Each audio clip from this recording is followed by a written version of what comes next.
Shalom, peuple de Dieu. Je rends d'abord grâce à Dieu, notre Seigneur, le maître des temps et des circonstances, lui qui a permis que je puisse me tenir devant vous, son peuple. Et aussi, j'aimerais remercier sa servante, Maman Chiki Omatuku, qui a permis que je puisse parler de la part de l'Éternel à son peuple que nous sommes. Que le nom de l'Éternel soit béni. Moi-même, je me nomme Maman Sylvie Lumanissa de Kinshasa. Et à toutes les femmes, bonjour ou bonsoir. Tout dépend de l'heure à laquelle tu me suis. Que Dieu soit béni.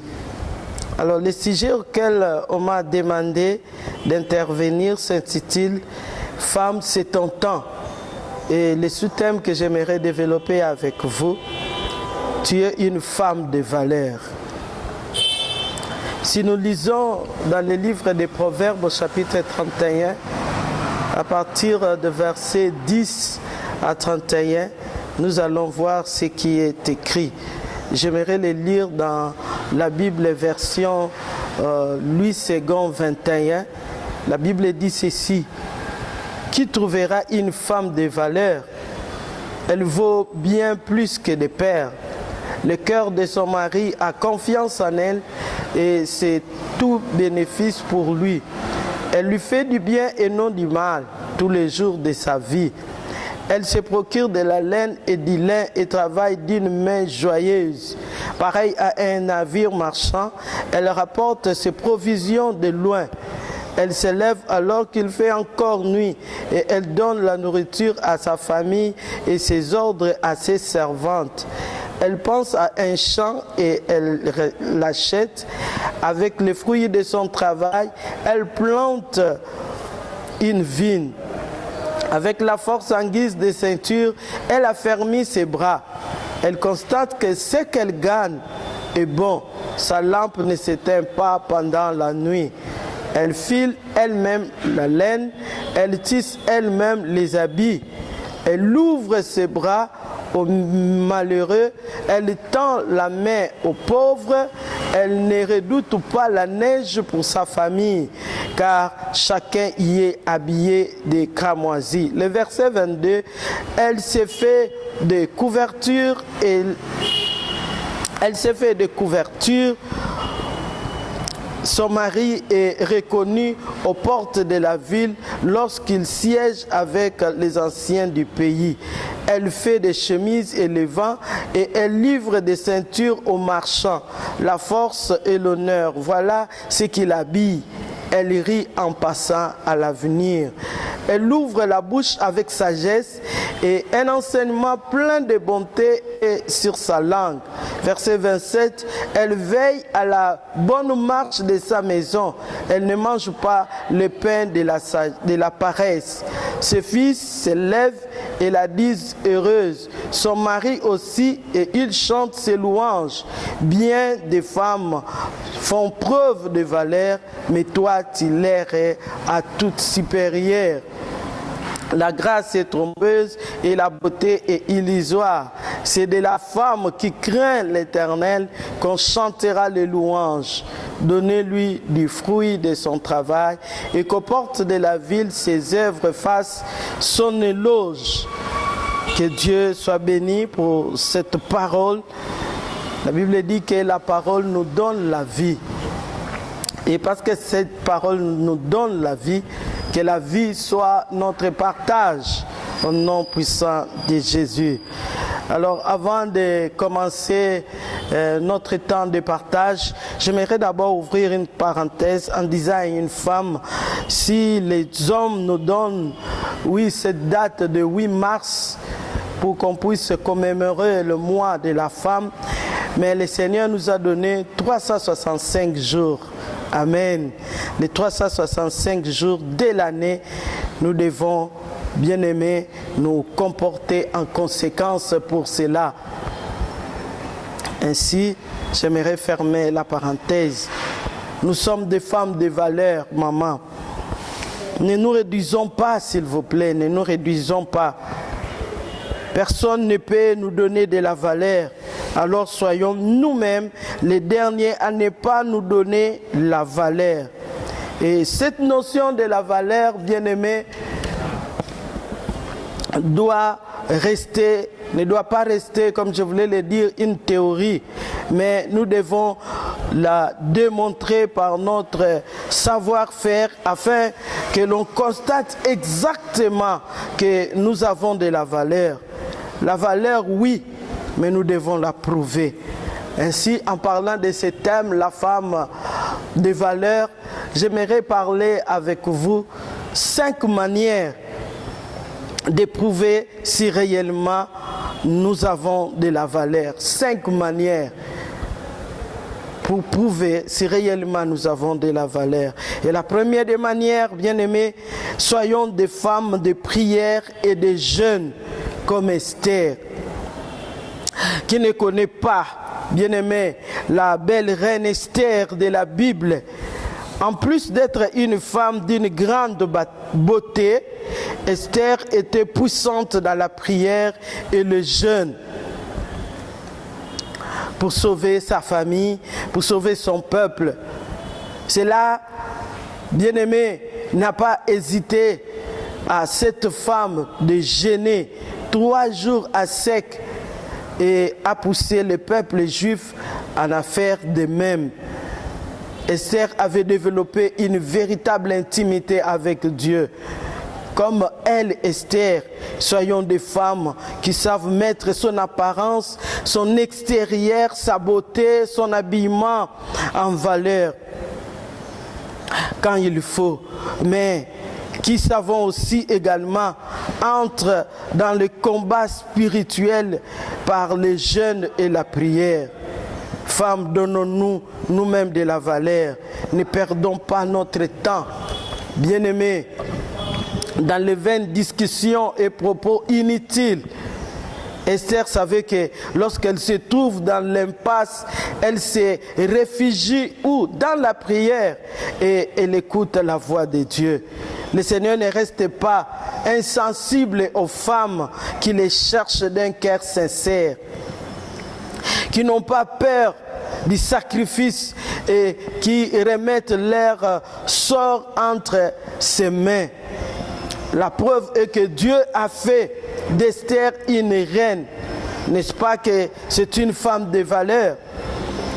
Une femme de valeur, c'est celle qui cherche en priorité la beauté intérieure.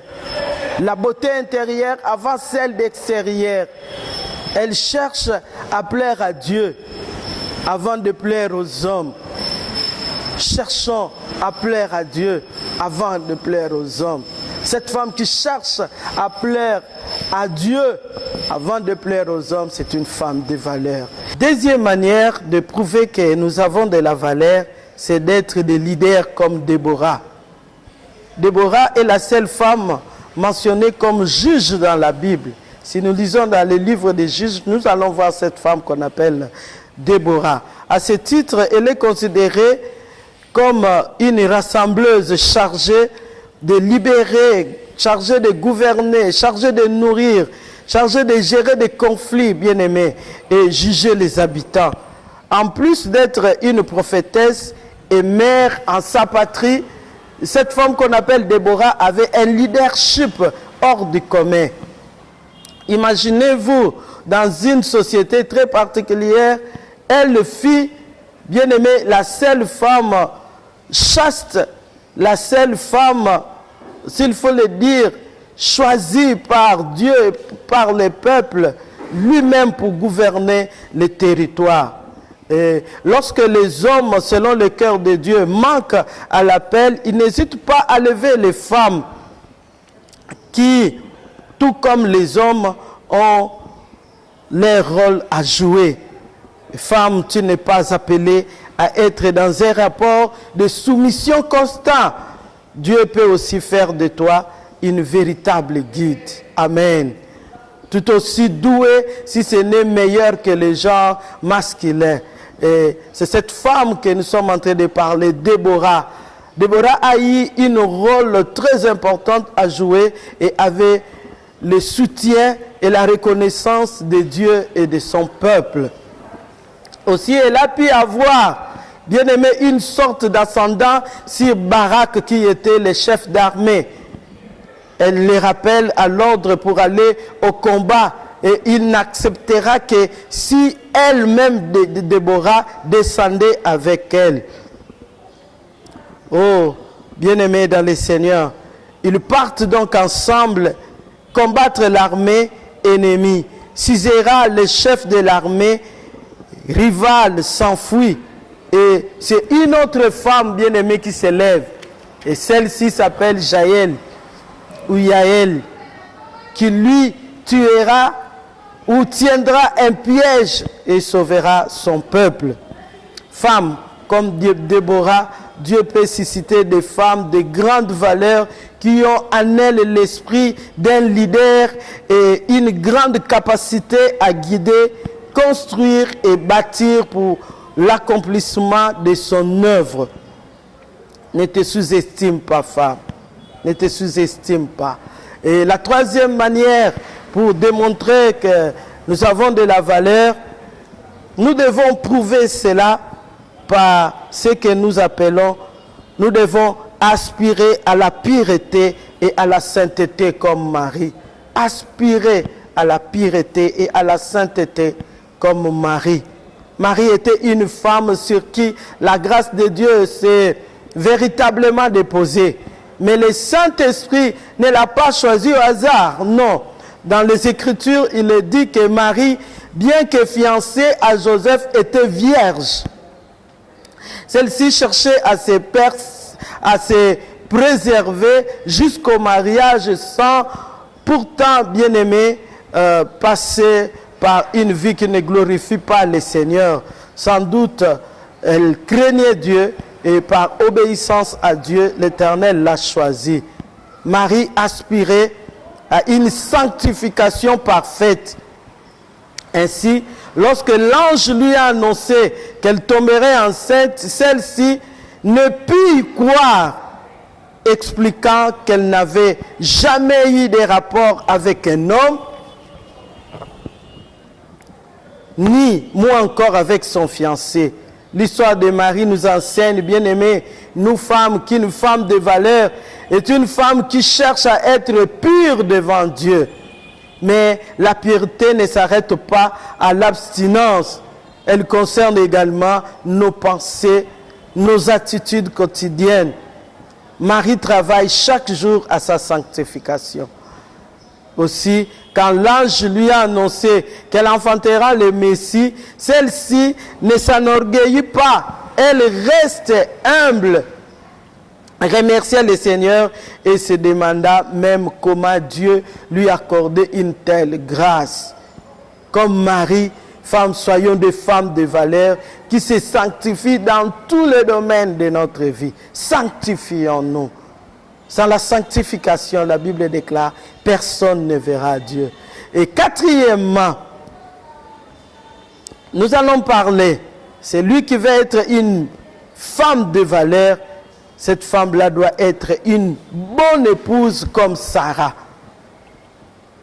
Sarah, nous la connaissons comme épouse d'Abraham, notre père dans la foi. Mais il ne fait pas oublier que tout père est accompagné d'une mère et que derrière chaque grand homme se cache une grande dame tout aussi importante. Amen. Ah, je la bénirai, mère des nations et des rois dans le Seigneur. Sarah était, oui, la dame ou la femme d'Abraham, selon Genèse 17, le verset 16. Sarah, en dépit de sa stérilité, a commencé avec Abraham, la grande descendance promise par Dieu. Non, elle n'a pas toujours été d'une grande sagesse et d'une grande foi, car à l'annonce de sa future grossesse, celle-ci rit. Sarah devait sans doute culpabiliser de ne pas pouvoir assurer une descendance à Abraham. Celle-ci souhaitant à tout prix que son mari ait un enfant. n'hésita pas à les pousser dans les bras d'une servante d'Agar. Sarah n'a pas donc, elle n'a pas pu faire le bon choix, mais elle a toujours cherché à agir pour le bien de son mari. Et dans la parole de Dieu, nous voyons qu'elle est toujours présente pour Abraham. Elle était toujours là. Par exemple, lorsqu'il arrive en Égypte, bien-aimé, Abraham demande à Sarah de se faire passer pour sa sœur. Car, tant que d'une rare beauté, Sarah acceptait sans hésitation. Femmes, soyons des femmes de valeur, en cherchant toujours à assurer le bien-être de notre mari et du foyer. Et la cinquième des choses qui peut démontrer que nous sommes des femmes de valeur, c'est que nous devons être des femmes spirituelles comme Anne. Qui ne connaît pas Anne dans la Bible? Désespérant de ne jamais enfanter, Anne se rendait chaque année au sanctuaire de Silo et priait Dieu de lui donner une postérité qu'elle promettait de lui consacrer. Anne fait preuve d'une foi et d'une détermination sans précédent. Dans son épreuve, elle s'abandonnera complètement à Dieu. Elle n'était convaincue, il lui accordait un enfant. Et quelque chose poussait cette femme à persévérer. Elle se fichait de tout ce que son entourage pouvait dire sur elle. Bien-aimé, quand nous voyons sa rivale qu'on appelle Pénina, combien cette femme a fait des choses, lui a fait subir des choses, mais malgré cela, Anne est restée attachée au Seigneur. Ses yeux restent fixés sur son Dieu et il n'a récompensé comme il le sait si bien le faire. Il l'a bien récompensé. Lorsqu'elle enfanta Samuel, bien-aimé, elle le consacra au Seigneur et fit preuve d'une grande reconnaissance envers le Seigneur. Samuel ne fit pas un enfant pour elle, même son bonheur personnel, mais se fit un enfant pour Dieu. Plus qu'un enfantement physique, Anne venait d'enfanter dans le spirituel. En effet, Samuel aura un appel puissant, comme elle, la femme de valeur, consacrer ses enfants au Seigneur et fait en sorte qu'ils grandissent dans la foi. Si vous cherchez vous aussi à devenir une femme comme Anne, douce, vous êtes une femme de valeur, une femme de prière. Et pour finir, en résumé, nous venons de parler de 5 manières par lesquelles nous pouvons prouver ou démontrer que nous sommes des femmes de valeur. Nous avons parlé que nous devons être des femmes de prière et jeunes comme Esther. Nous devons être des leaders. Deuxièmement, des femmes leaders comme Déborah. Et troisièmement, nous devons aspirer à la pureté et à la sainteté comme Marie. Et quatrièmement, soyons des femmes ou épouses pour nos maris et notre foyer. Et cinquièmement, nous avons parlé que nous devons être des femmes spirituelles. Que Dieu vous bénisse abondamment. Merci beaucoup.